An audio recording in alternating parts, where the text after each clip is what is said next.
మీరు రీసెంట్గా ఈ వీడియో చూసే ఉంటారు. ఒక కోతి ఒరాంగుటాన్ ప్లస్టాన్ని పట్టుకొని తిరుగుతుంటుంది. దాన్ని చూసి ప్రపంచం మొత్తం ఎమోషనల్ అయింది. ఈ మంకీ పేరే పంచ్. దీని స్టోరీ ఎంత ఎమోషనల్గా ఉంటుంది అంటే మీరు కూడా ఏడవలసిందే. బేసికల్గా పంచ్ జూలై 2025లో జన్మించాడు. పుట్టిన కొన్ని నిమిషాల తర్వాత అతని మమ్మీ అతన్ని వదిలేసి వెళ్ళిపోయింది. ఈ స్టోరీ అంతా జపాన్లోని ఇచికావా సిటీ జూలో జరిగింది. అక్కడే దీని పేరు మొదట పంచికున్ అని పెట్టారు.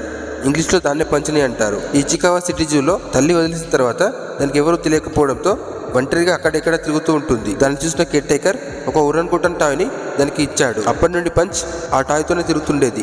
దాన్ని పట్టుకునే పడుకునేది. ఏం జరిగినా ఆ టాయ్ని వదిలేది కాదు. అదంతా వీడియో తీసిన ఇచికావా జూ వాళ్ళు దాని వీడియోస్ ఆన్లైన్లో రిలీజ్ చేశారు. ఆ వీడియోస్ చూసి ప్రపంచం మొత్తం ఎమోషనల్ అయింది. అలా ఎందుకంటే తల్లి వదిలేసిన తర్వాత టాయ్తో తిరుగుతున్నప్పుడు మిగతా మంకీస్ పంచ్ని బుల్లీ చేసేవి. దానితో ఎంగేజ్ అవ్వకుండా దూరంగా దొబ్బేసేవి. దాంతో పంచ్ ఆ టాయ్ని పట్టుకొని దూరంగా నిల్చొని ఉండేది. కానీ కొన్ని రోజులకు గ్రూప్లోని కొందరిని ఫ్రెండ్స్ చేసుకుంది. వాటితో ఆడుకోవడం స్టార్ట్ చేసేది.